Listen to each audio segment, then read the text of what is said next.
let's get going. But remember, of course, we're dealing in an industry that's 21 plus, and so we're trying to also comply with certain policies that allow us to actually get other subscribers. So likes and subscribes, everybody. Let's get into it.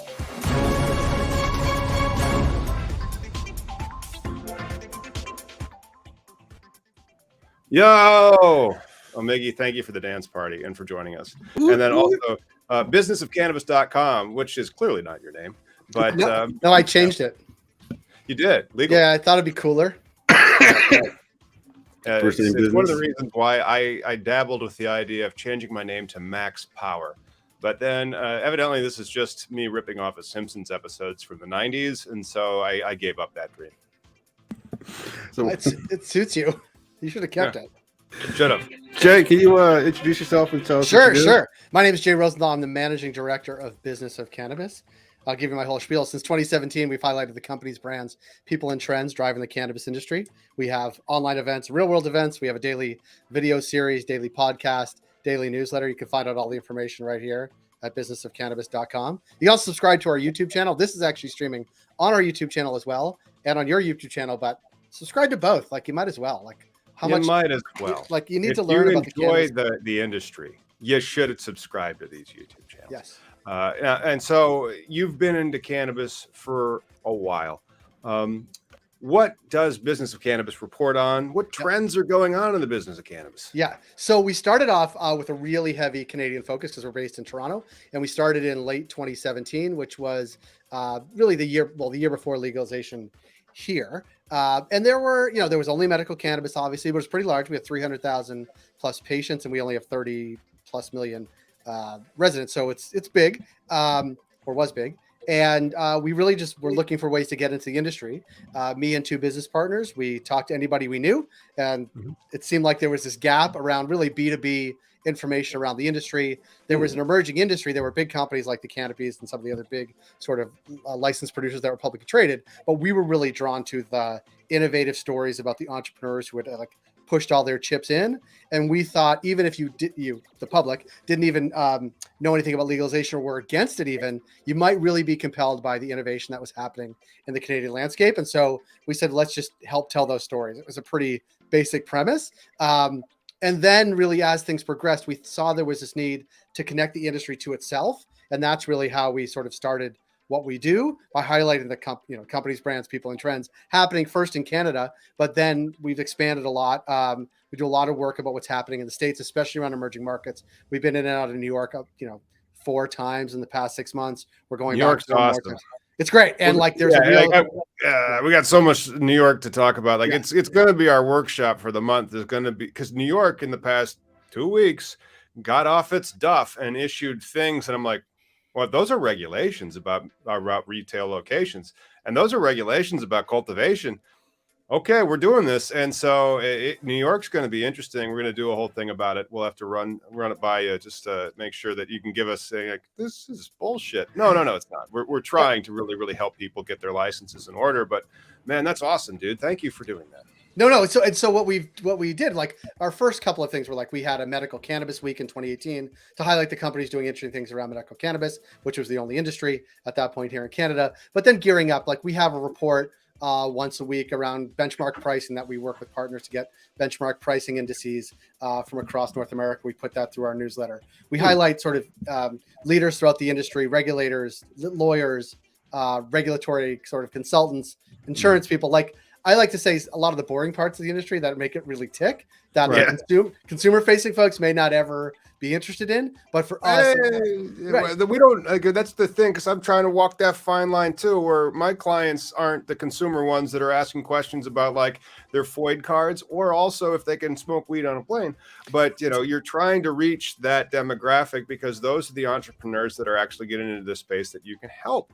And so that's fascinating, man. Thank you for doing that. Well, go ahead, Miggy. I was just saying, it's just not entrepreneurs though. It's like, cannabis is a weird animal, right? So like, if we were like the beer channel, like it'd be so much easier. We'd still be talking about notes and terpenes, but we're not talking about like kids being taken away or people being locked up or all the other FBS that we deal with.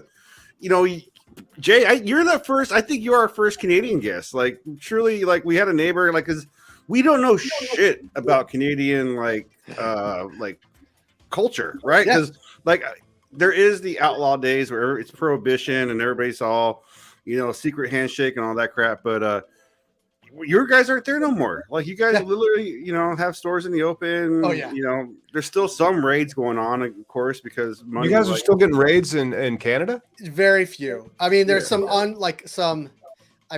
there are some, let's call them legacy growers. But I mean legacy, like they actually had medical license to grow for personal use or allocated for other people's person, but they're growing at scale, like huge scale.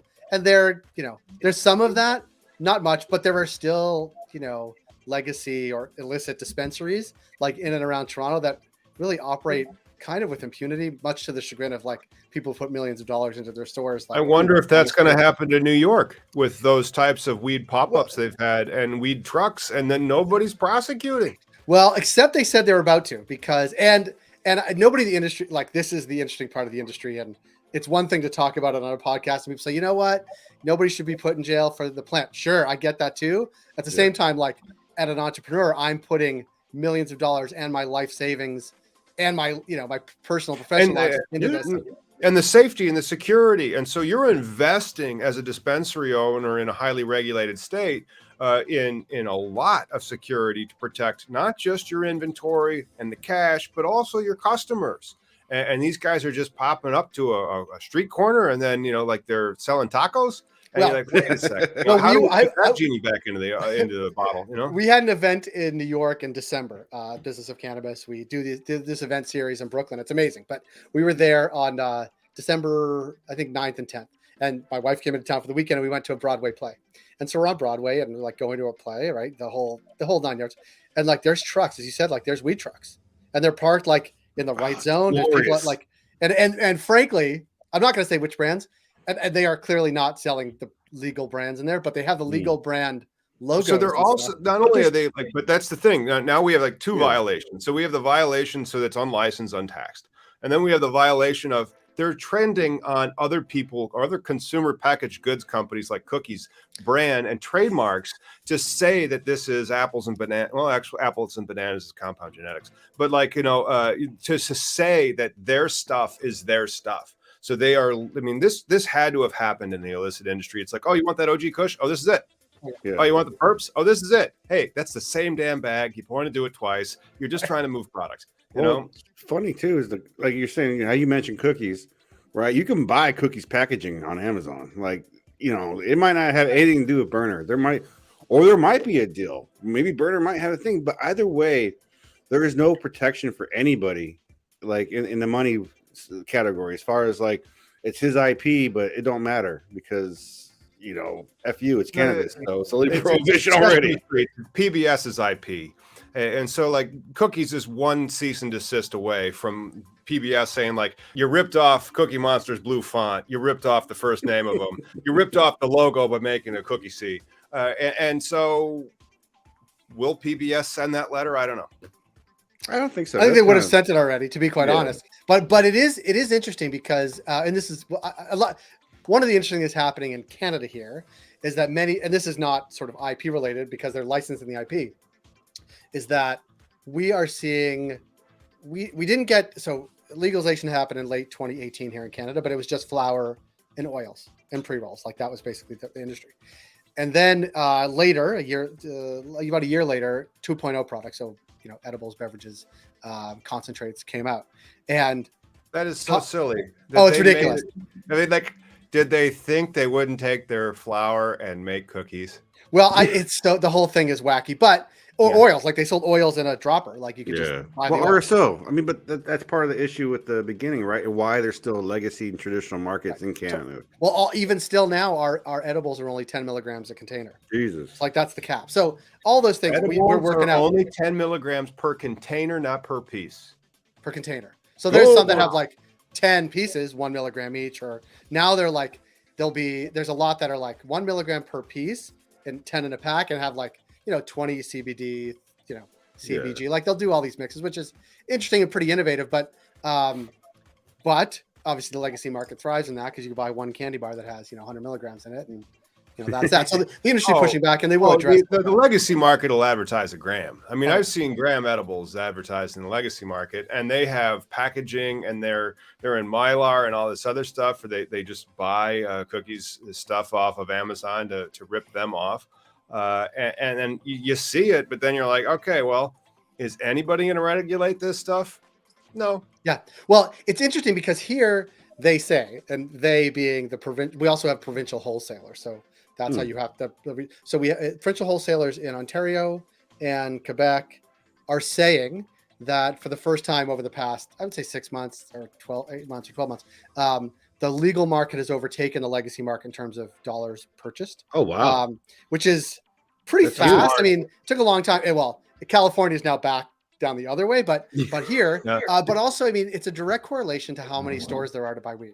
To be quite honest, like, well, Mike, a question for you as a Canadian in the Canadian market. Like, I always understood, as far as what I've read and seen from other people, is that the quality hasn't reached, and that's a problem here in Washington too. The quality and the quantity. Like, I saw the medical market where fair capitalism was the actual land of the law, and man, I could buy ounces cheap and quality joints. Like, it was all properly grown because the market, their competition, and the growers in cannabis really know, real agriculture people know how to grow. And I mean, let's call it medicine, let's call it recreational, but still a consumption plant where, like, if something's consumed by your body, there's certain things you do to do it right. And in Canada, though, can I just, like, if I was a Canadian, like, woke up one day and just be like, today I want to be part of the weed market and grow and sell my wares, can I do that? No. Yeah. No, it's gonna take how large is the application to get a Canadian license? It's big. Like, it's detailed. It's basically, How big is it? No, it's big. Because after Illinois, it's like, here's a phone book for you. No, it's bigger. My guess is it's bigger than that, because I mean, imagine if you were going to open a like a food processing plant, right? Like, that's basically, like, it's many of them are not sort of GMP certified, but they are built to that standard. Because, like, I see pictures of grows in, like, California, Colorado, and, like, dogs running around and all that. Like, here, you have to go into a grow, like, you have to wear a full clean suit, a beard net, even before, like, a mask and, like, a hair net. Like, it's like walking into a pharma facility or anything. So that's I love the way being in Humboldt and going to Sonobus and then seeing there's dogs, and the dogs are the rodent IPM. And so, like, well, I can take care of the rodents. We got dogs. And then, and oh my gosh, you have a dog hair maybe on a nug. You're like, oh. That would get you shut down. That would get you shut down in Canada. But then, like, that would also probably get you shut down in Illinois. The regulators would not allow that stuff. Oh, no. And then you see outdoor.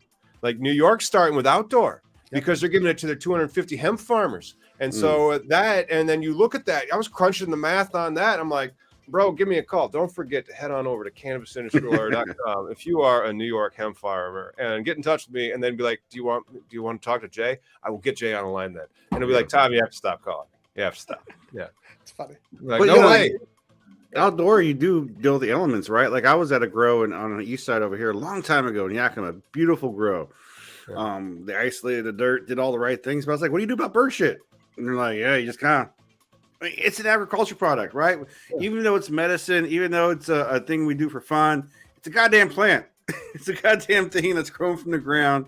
But Jay, like, so, like, what you make it say, it sounds like in Canada, they aren't enabling, like, corporate grows. They're not enabling, like, a small mom and pop craft grow. It's easier now. It is easier now, but there's also, like, almost 700 licensed producers, and they can range from, like, 2,500 square feet, which is a micro, all the way up to, like, 1 million square foot greenhouse, of which there are several. But you guys use the metric system, right? So that 2,500 square foot gets divided by 3.1, whatever the heck. Well, this is so Canadian, and I'll send it to you after this runs. But, like, the way Health Canada, who's the one that licenses these things, describe it like they show you a hockey rink, and then, like, what percentage of a hockey rink, so you can actually get your mind about what 2,500 square feet is. Pretty small. It's, like, less than ice. I think it's even between. It might be blue line to blue line for all you hockey fans out there. Like, so you can't even get the 5-hole in there. No. It's all the limit. Like mid ice. It's like there's it's crazy. But there are a lot of producers, and so what I would say is, early days it was big grows. But now there are some that are producing really fine craft cannabis, almost all indoors. Mostly, I mean, there's some that are in greenhouse, like Pure Sun Farms, I think, is in greenhouse, which has huge market share. Tantalus Labs, like really well thought of cannabis. And there are some that are like very small, producing really like fire bud that is like flying off shelves. Like consumers want it, but it's like, how do you produce it in small enough quantities so you can keep quality control to produce the fire bud and reach a country that is both, it's big in geography and actually people consume a lot of cannabis. Like it's hard to do. And so it's a balance. Yeah, I really think it is a craft brew, even more than a craft brew is, in the sense that a beer's shelf life is longer, like 6 months or so, like if you preserve it well in that. But then like some of those cushes with some of those terpenes, when that stuff's ready to smoke, get rid of it. And like, this isn't Bordeaux. Like it is cured, it's perfect. Like you're just looking at terpene and cannabinoid degradation. That's one of those. The bigger challenge, I would say, so that's like like growing it and growing it well is everybody's challenge because it's hard to do, hard to replicate, hard to scale. That's one challenge. The other challenge is that in every province but one, there's a provincial, like a government middleman.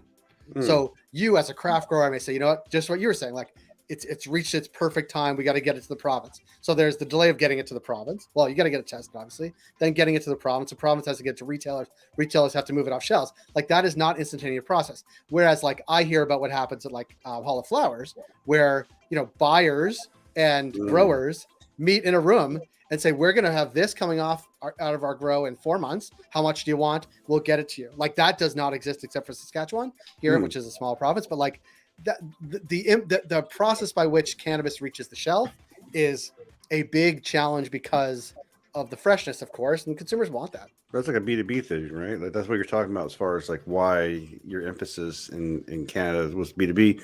Yeah. But like, man, it's just really just sad that like you could, as a citizen, oh, hey, it's 420. It is? I believe it is. Oh, there we go. All right. Coast. Well, this is a small commercial intermission brought to you by 20 past the hour.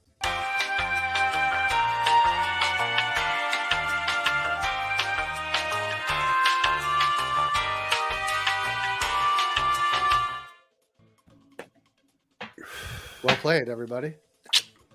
We try to stay compliant with the Google algorithm. We still get flagged. Like we were just growing like a weed. We were growing like a weed until about like last summer, August, and then they just turned it down. And now put the adult content on you. I don't know. Something like that. Sometimes. And, so now I'm getting more email subscribers on a monthly basis than we're getting YouTube subscribers. So we'll get like we just had a bumper for my company, Collateral Base. And so its big net is cannabisindustrylawyer.com.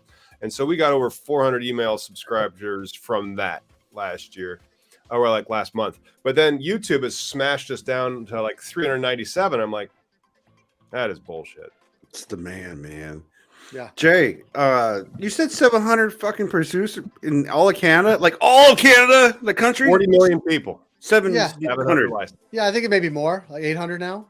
And a lot of the more recent ones have been micros.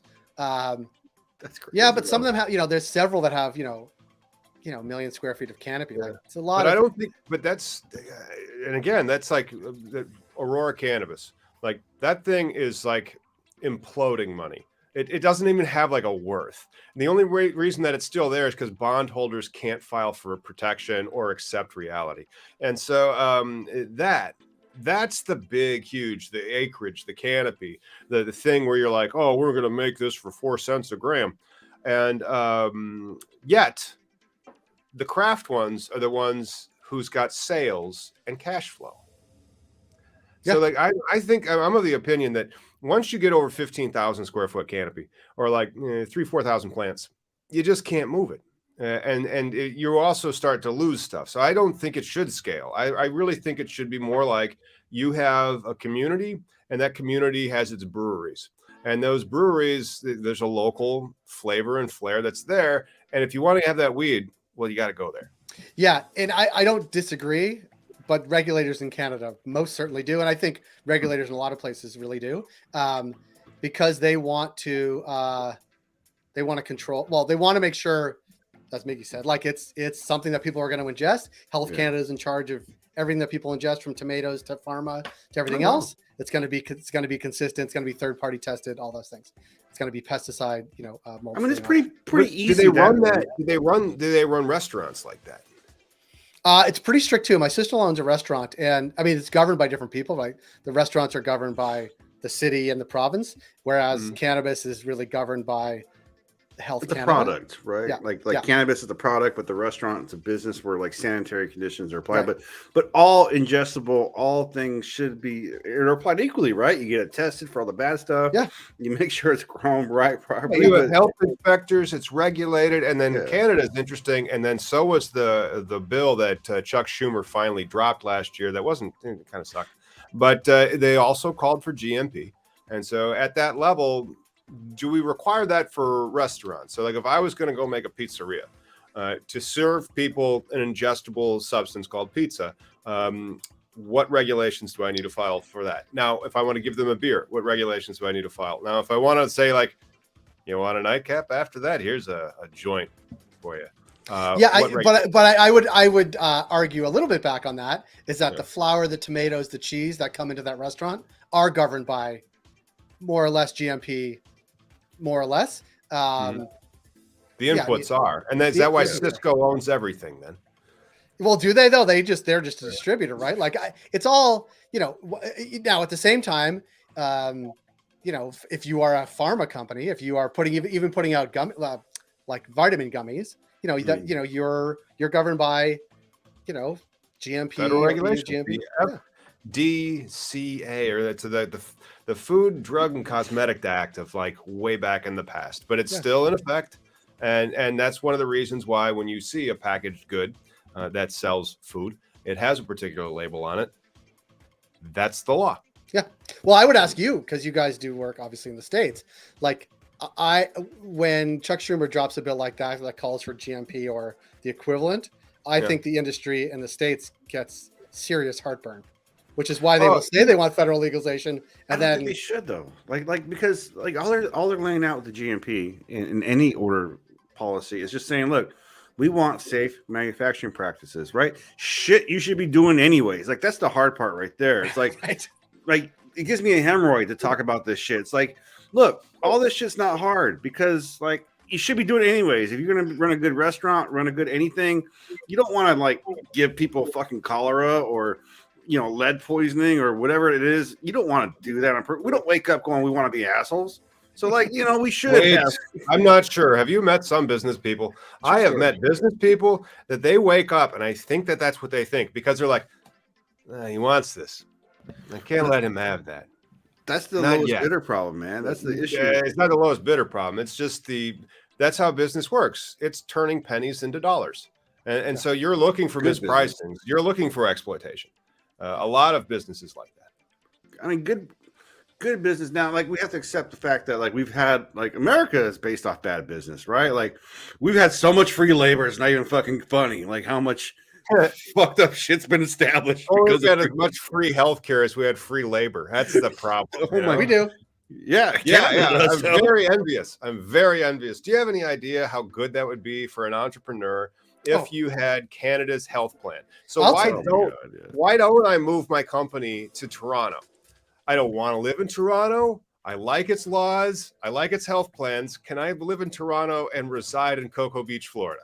Well, can I tell you? So this is years ago, but I used to work in Silicon Valley, and there was I don't even remember the conversation, but like auto manufacturers like doing business in Ontario. Like we have Honda, we have Ford, a couple of others. Now it's a very expensive place to do business, but if the negotiations you're having with labor or labor unions is around, wages and dental, like that's a pretty good negotiation to have as around healthcare for life. Like that's really a challenge, right? It's you think about that, if it's $1,000 per employee per month for the rest of their lives, that is a huge nut. Huge in Michigan versus across the lake here. But then Wire is okay. Thank you for pointing out why healthcare should be a right that is picked up by the taxes, so that you can unleash this entrepreneurial spirit, and then companies will want to actually do business there as you've cut one of their expenses.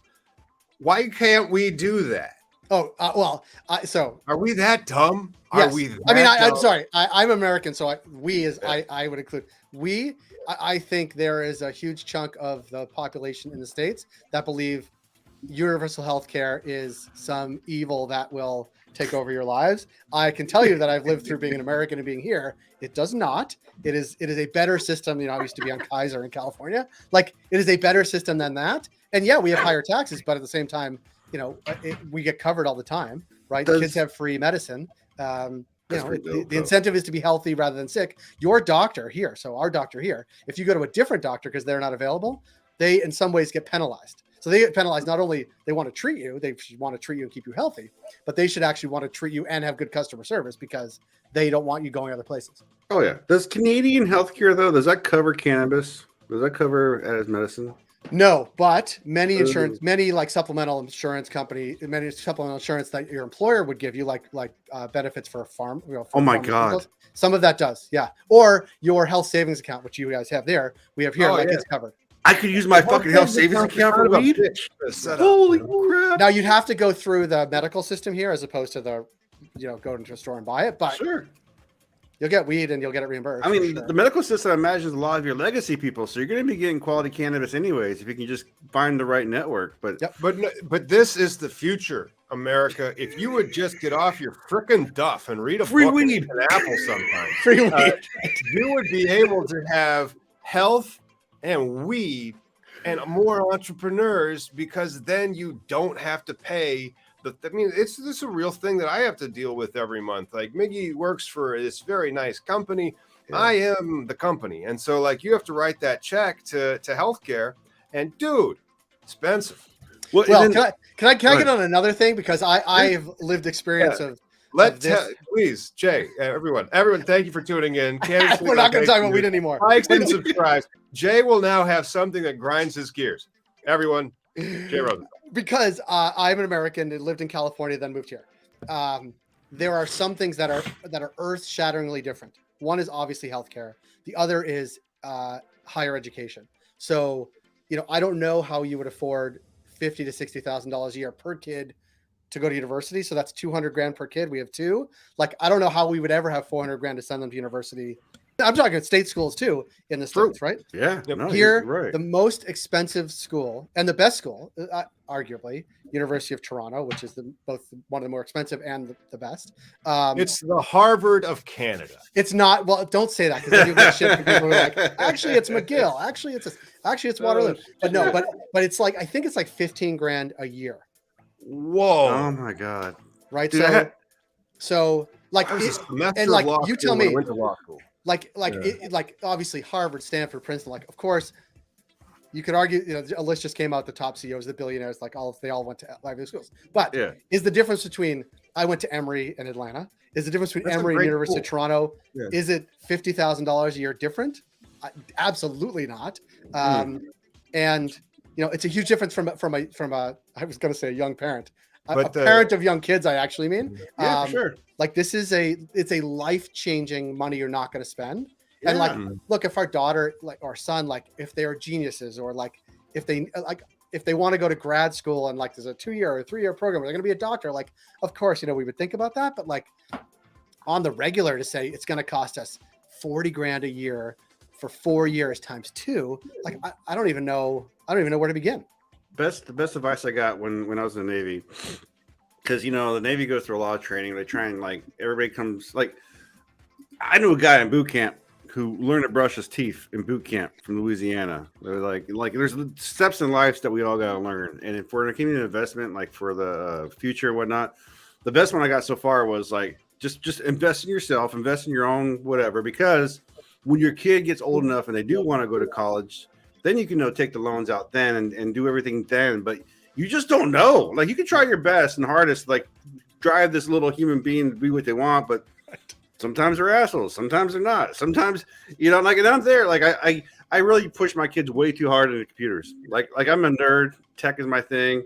If you know me, Tom knows me. I just do tech. And so I thought I don't want to work hard for a living. So that's why I do tech.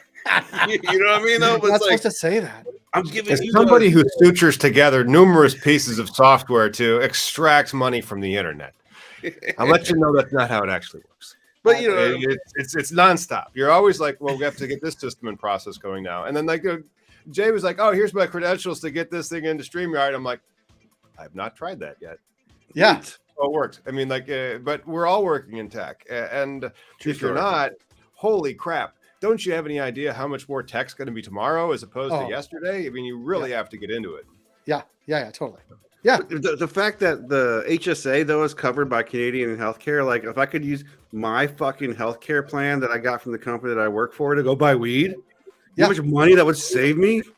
Yes. Oh, did you hear his? Yes. I don't know you very well, but yeah, I can What guess. about the healthcare and the college? I mean, you are moving trillions of dollars off the back of humans and putting it onto a government. And you think, and you're the most entrepreneurial country ever. You have no idea how much money that would make this country.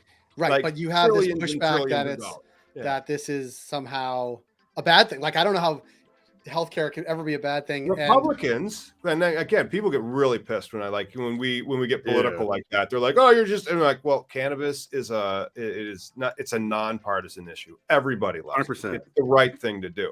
Well, did you see what Beto O'Rourke said this week? Did you see what Beto O'Rourke said this week? What did he say? Beto O'Rourke said that Republicans get high too. Oh, sure. Of course. I don't. In my experience, that has been less true than what he said. But no, I'm in the hollers, man. Yeah, I live in cornfields and soybeans. And I used to work in Capitol Hill. Then none of them got high.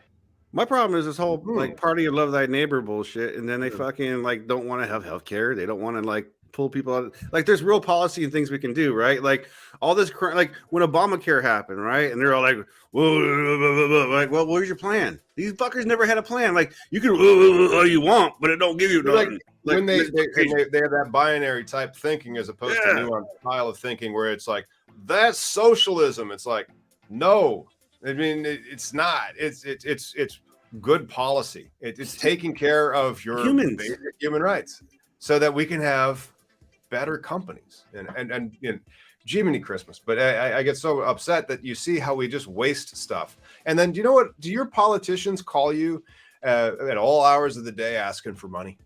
No, because the campaigns are only a set amount of time. So even the federal campaigns are I think it's like 60 How can days. you have like people on TikTok pointing at things they believe in and like saying why you should be voting for them? You know, like that's how you get elected in these states. You know, I know. I used to work in politics. I used to work in Capitol Hill. I worked for Senator Boxer from California. Shout out Senator Boxer. That was my entry into politics, was sort of liberal Democratic politics in Capitol Hill and then in California. But I even think, I think there's this boogeyman that is. I mean, we could talk about universal healthcare. That is universal healthcare. That is no boogeyman. It is a human right, and that is overlooked. And I would say in many respects, even though I was working in Democratic liberal politics, that it's actually moved further to the left since being here. But I also, I mean, even and the parliamentary system, I think, is potentially more better. I think that's. I think to split that Republican.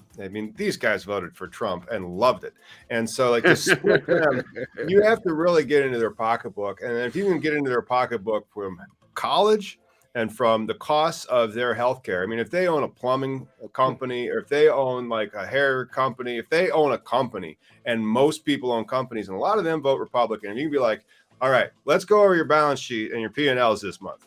This, we're taking that over here. And this, we're taking that over there. And so you know what that means? It's easier to have access to high quality talent because now there's no impediment to go to school. It's easier to have access to people that, you know, don't have diabetes because you can actually go to a doctor as opposed to say, I ain't got the money for that. I'm going to go through McDonald's. Man. I tell you what, I am depressed.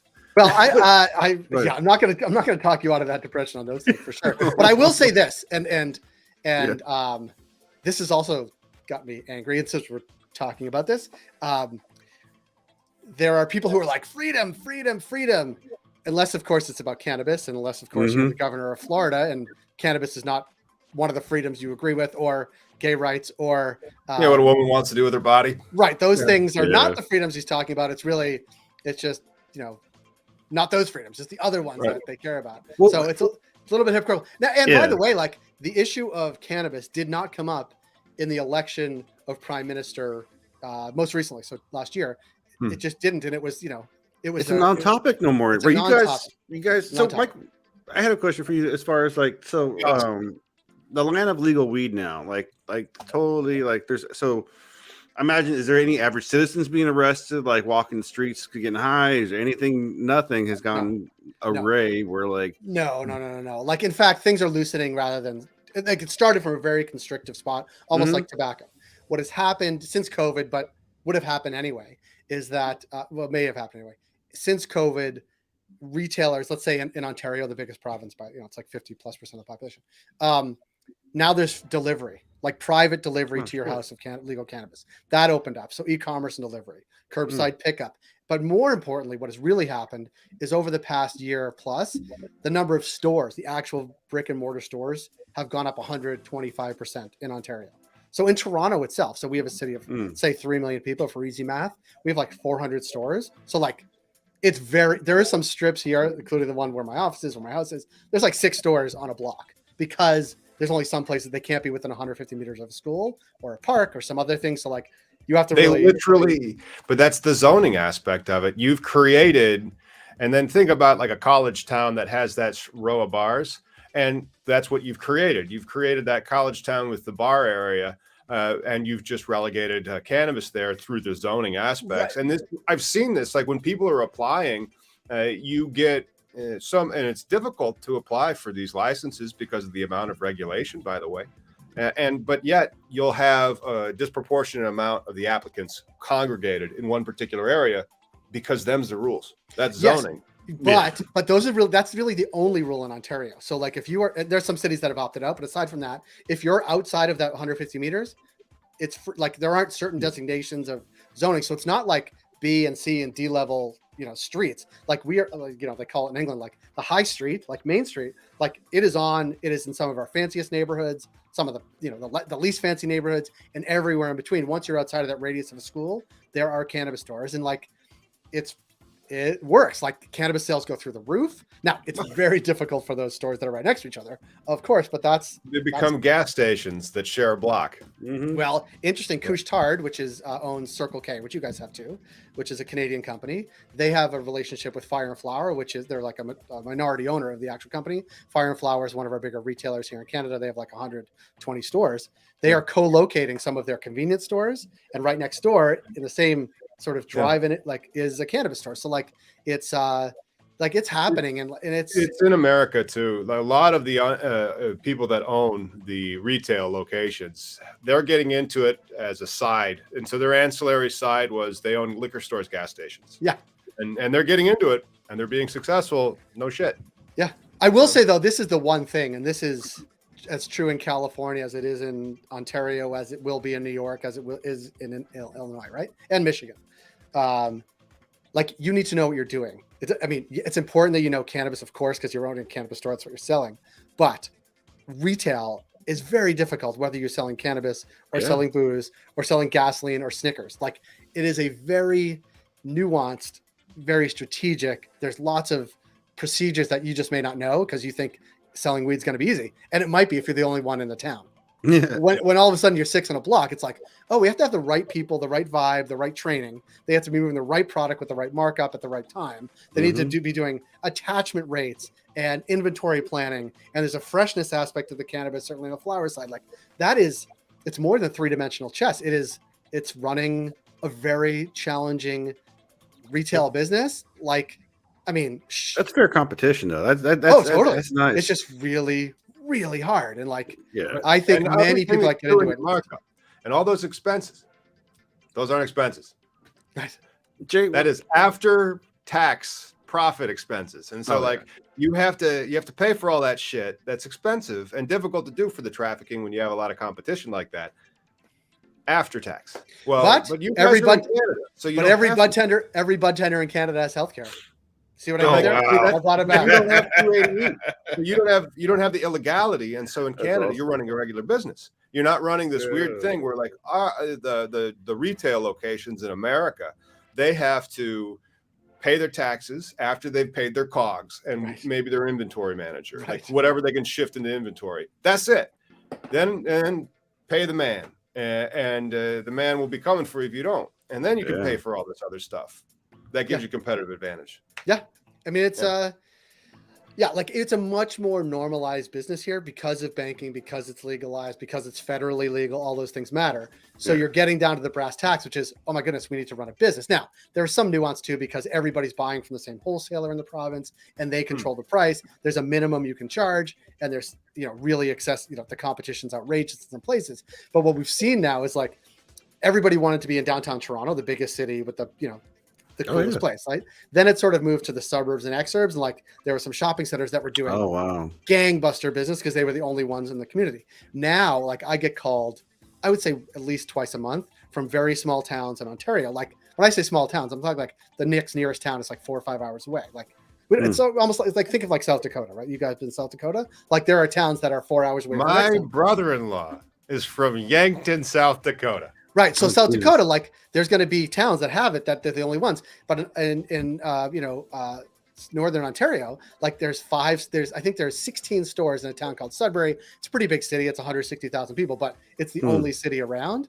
And they're like, why do we have so many stores? It's like, well, think of like one for every 10,000 residents. Like that's the normal ratio, supply, right? Like demand. You're going to have 16. Toronto's going to have 400 because that's the right. It just is.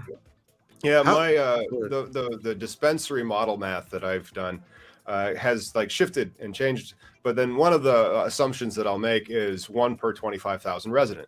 But then the other assumptions that I'll make is, well, Washington State puts out a lot of data and they have a fairly regulated system where there's not that many. And so you can kind of like, pick comps because they have so much data. So like, well, based on where you want to open, and if this regulated structure of this many per that many people, and different like when they're trying to just stick them all in one area like that where they didn't say no, but like usually there's moratoriums and the community's like, that's enough, we're gonna have these 4, and so it kind of stays to that, and you can do the math and you can see how much it's making. I mean, like there's dispensaries in Washington State, $800,000 a month, a month, and then like their wholesale prices are Illinois and New Jersey, and probably soon, well, not New York because they're going to go outdoor. Illinois and New Jersey's like wholesale price. So the retail price in where Miggy is the wholesale price where I'm at. Right, but I mean, in a federal illegal landscape, like people would grow in Washington and Oregon and California and sell it in New Jersey, and that would be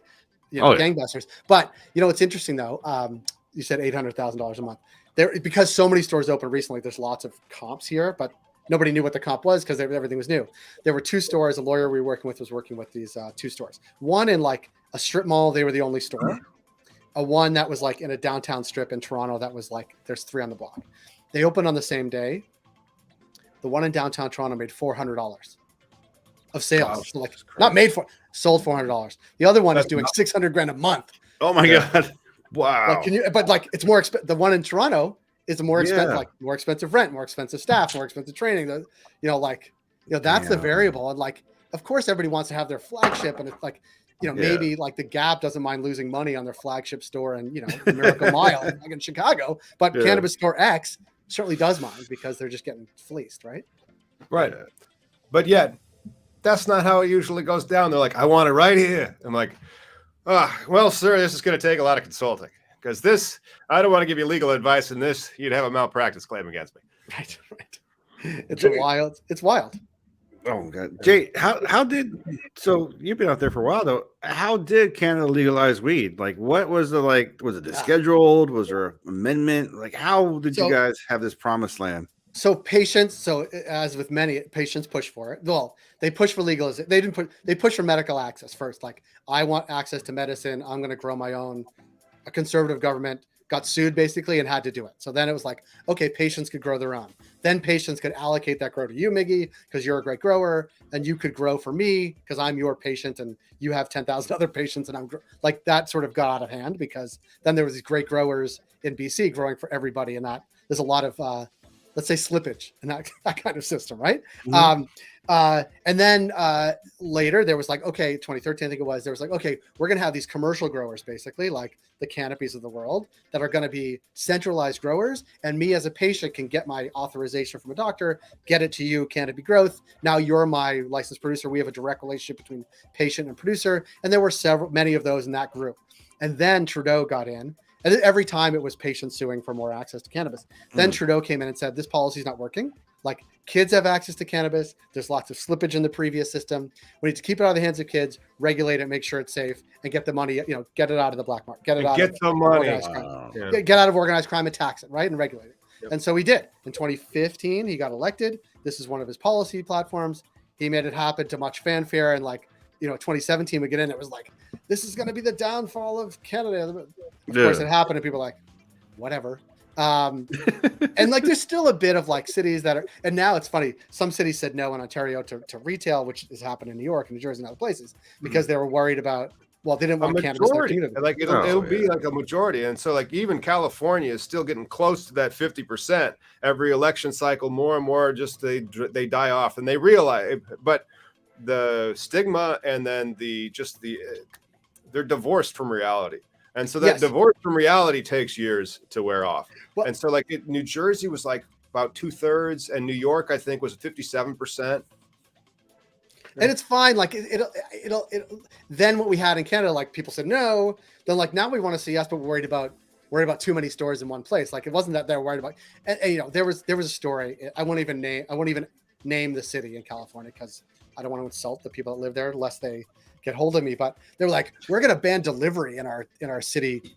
And I think it was an ease case, right? They're like, we're not going to we're going to ban ease from delivering in our community. It's like, how the fuck are you going to do that? Yeah, right. Like you're going to ban Amazon too? Like, yeah. But why though, right? The ease driver was like inconspicuous though, but didn't ease just go tits up because, well, mass for like wire fraud because of no other reason than the federal cannabis laws.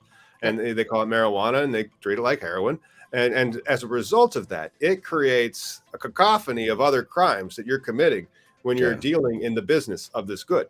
Yeah. So much so that, our stuff's censored. I can't advertise for nothing. It's like, hey, do you want this service?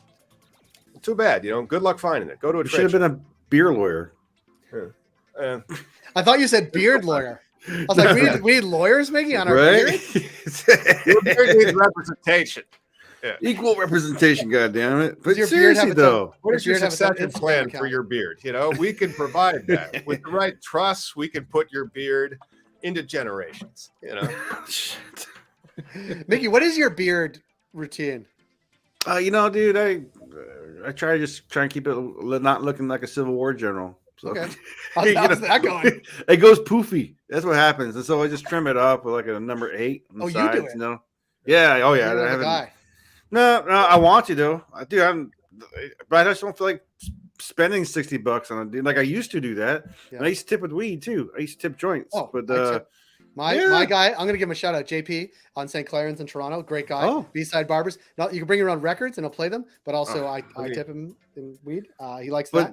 I love a good barber though, man, because they got like a beer. They have beer. They have like pull hall depending on what's waiting. I mean, shoot, I totally love that. But I haven't done shit in a long time, even like because of the pandemic. Like, but now things are wrapping up. Like this past couple of days, we went to dinner yesterday and like no mask and hanging out. Like I'm feeling better about like the city of Seattle is like 80% vaccinated. Like I don't really have to worry about mass like stupidity because it's most people got the shots. We got that herd immunity or whatever going on, and the ones that didn't get their shots got one of the variants by now. Something, dude. Yeah, so things are better out here, but like, I don't like leaving the state. Yeah, well, I don't like leaving. Well, we went back and forth. I was saying back and forth to New York, and Canada, Jesus Christ, yeah. And Canada's great. Like, we've like 93%, I think, in Toronto vaccination. Our country overall is like almost 90%. This is what happens when you give people health care and access to education. It makes a lot more difficult for the boogly boo people to like confuse the non-educated. But there's so much like America was founded by used car salesmen before cars existed. And so like, Yeah, seriously. it's always been about this hustle of selling people, and you don't need too much book learning. You just need $4.27, you know, and that dodge, I mean, like we haven't been able to shake. But you know, there's this imperfectness too about them where like they have like I would love to live there and stuff like that. You know, but the thing is like the border too, right? Like if I got in trouble for a cannabis crime here and I try to go to Canada, they wouldn't let me in. And it's like, oh my God, wait, so it's legal here, but if I got in trouble over there, but yet if I'm running away from a murder, like if I'm a murderer because I'm trying to like not to like get killed, you'll fucking take me in. But because I got busted for weed, I don't know if they'll take in murderers. I'm not sure about that. Well, Canada used to be known for like the lack of extradition, right? Like this whole protection and all this other crap, right? We're sending you back, Miggy. Yeah. But no, that was a shocker with Mark Emery, though. You're fine. You're fine. You don't need to do any of those things. You can't run to Canada from Seattle. Well, it's always like the plot of shows. Like I think it was the plot in Homeland. I'm pretty sure it was part of the plot in The Americans. You know, to go through Canada. My experience at the borders, sometimes they're pretty thorough. There are tons of signs now. You guys probably haven't crossed the border in a while, but like tons of weed signs. Like, do not. It is illegal to cross international borders with cannabis. But two things you should know. Obviously, it's not illegal to fly with cannabis in Canada. Like you just send it through the thing and they don't care. There's one other thing that we can send through, like as carry-on here that you can't there, which I learned about because I went to Ottawa on a quick flight a couple years ago. You can fly with skates in your carry-on in Canada. One of two countries in the world. What do you think of that? Like roller skates? No, you guys are lucky. Nobody wants. Well, you guys are hockey land. Jesus, like, you guys are like you're the garden gnome of countries in the world. Yeah. And so, like, we see you, we're like, that's adorable. Like, of course you allow skates. No one like it's like, you know, unless can I get? Does that policy apply if I'm going to Death to America land? Like if it's like, so if I'm getting in on like Air Canada, don't have to check my skates, but I'm going to be landing in New York, you know, they'll take them right away from you. They're pretty sharp. There you go. Sharp, obviously. Yeah. But in, you know, I don't know, in Ottawa, the big draw to Ottawa, aside from being the national capital, is they have a canal that freezes over like January through end of February, like 6 kilometers, like a couple miles. You can skate on the whole thing. It's great. Oh my goodness! Just like you know, not Hans Christian Andersen. That's not his name. The Silver Skates guy. Who wrote that like a bazillion years ago? But the Tale of Two Cities. You know that you were in the Dutch area, and so that would happen, and you could then skate on the canals. Totally, you could do that in Ottawa anytime you want, as long as it's 30 below Celsius. Because that sounds terrible. It is. It's brutal, but it is fun. Do you know if they are letting up on that border issue though? Because I've like pre-pandemic when things went on, there were people like here that went to events and got turned around because of actually we're about to release it more than you are. So after April 1st, you do not need a negative test to come into Canada. You do need one to come a negative antigen test to go back into the States because my family's coming up April 2nd. So they can get here no test as long as they're vaccinated, and then come back as long as they're vaccinated, but with a test. Right on. So it's eased up a bit, and driving's a little bit different. But I mean, as far as the cannabis, like for that, you know what I'm saying? Like it's been an issue for people getting across the border for Americans to go to Canada pre-pandemic. Like it was the stupidest thing because it's legal in your country. But you can't travel. It's more the flight there. Like you can't get on the flight. I wouldn't bring it across border. If you need weed when you get here, we will hook you up. Right. But I wouldn't fly with it. And I definitely wouldn't fly with it in the States because those states are vicious. Even people declaring, like I've seen like people with a DUI when they're coming across and like, I can't come into Canada, but like I have a DUI with weed. Like, are they still like using that as a thing? Like for like, I don't know, but I know someone once told me that the fish shows that happen in Ontario are less well attended and not as good because people won't drive there because they have DUIs from traveling outside the country. That's what someone told me. I don't know if that's true. I think that's hilarious. The fish is just like they get done. They're like, I don't know why our shows just don't seem to pop in Canada. We're in Buffalo, we have these banger shows, and we did that one in Bingham, New York, and it was just blow the door off the roof, and then we go to Canada, crickets. Saratoga Springs, we fucking crank it, and upstate near Albany, and then we get a little bit further north. It's like kind of dead. That's funny. It's true. Hey, will you be in I still Bethel? want to see how many strains out there are related to the fish lots. That's because that's one of the interesting thing about ChemDog 91. Evidently, that's the story of that strain goes back to like the Dead concert, I believe in New York. How many strains that are out there with genetics have to go back to like a fish lot somewhere? That would be interesting. It'd be a good thing to trace back. Yeah. Well, somebody has to do it. I'll be a weed tourist in Canada. Sure, anytime, Ina, if you want to come, we'll hook you up in Toronto. But if you really want to do it, I hate to say it. I mean, I love Toronto, lots of weed here. But if you really want to be a weed tourist, I would go to BC. That's where the Is there commercials like that? Like, are they like, because some places have promoted their weed and come to whatever. Is there very anything like few? Yeah. But like in BC, they're thinking about it. Like, in Ontario, you can like do quasi tour of like some grows and like there's stores there. Very few. It's hard. But BC is trying to figure out how to like create a craft program that allows people to come to it. So like you're in Nelson, BC, which is where the Primo weed comes from. You can like see a grow, buy the weed, have a tourist experience. Like that's an illegal framework. Like they're trying to make it happen. Yeah. You want to go helicopter skiing? You want to go helicopter skiing in like the interior of BC, like you will have the best weed and the best skiing you've ever had. Like that I can guarantee you. But the province sort of giving its blessing is yet another thing. Man, that does sound like a lot of fun. I just hope that I don't hurt myself. But if I do, I'll have some pretty banging weed, which is really, really nice. That'll help with the inflammation. And then I also figured out this thing, which is, what was the name of that book that I was thinking about when we were talking about Crumb's lost permission to capture your screen. Follow these steps. I can't share my screen. All right, never mind. It was Hans Brinker, The Silver Skates, and it was evidently written by Mary Mapes Dodge in 1865. And so that was that story about skating across canals that we were forced to read at the school that I went to. Sounds like a kicking book, man. What was that movie Will Ferrell about skating? It was a better one.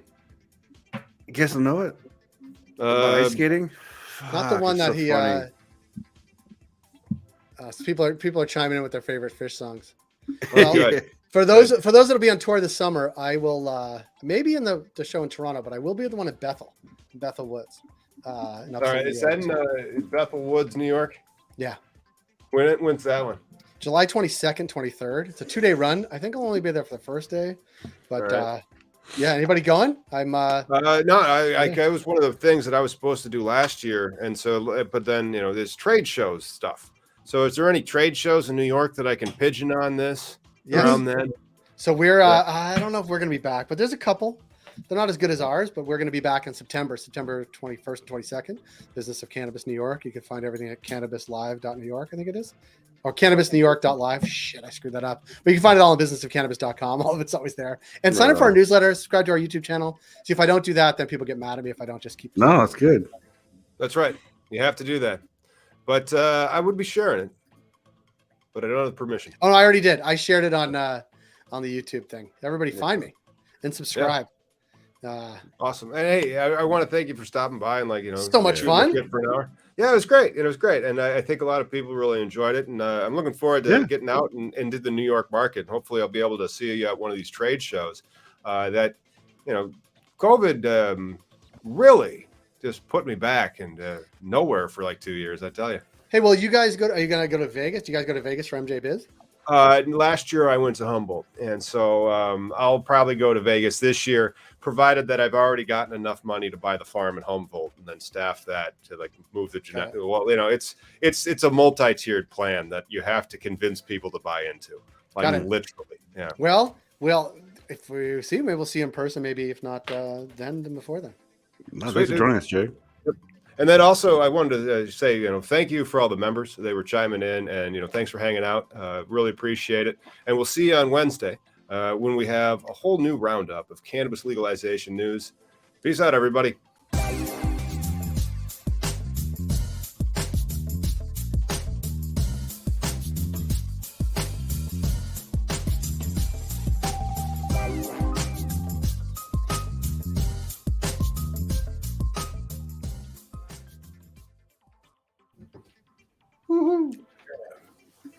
That was fun. Oh, Jay dropped out. Oh yeah, well, busy and all that. It's a nice day out there. I'm gonna drop out myself. But first, I wanted to make sure that this thing is there because I'm fussy.